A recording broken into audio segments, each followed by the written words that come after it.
Hey guys, in today's video, I'll show you how to fix the error, failed to install Microsoft Store, error code 0x80073d02 when using the Xbox app on Windows 11 or 10. Let's get right into it. First, open your Start menu. Type PowerShell in the search bar.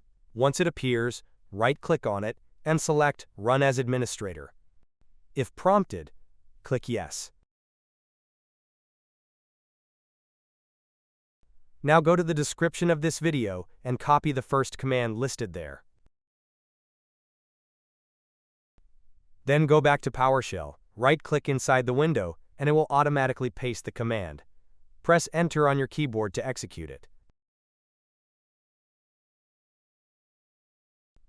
Next, go back to the description and copy the second command.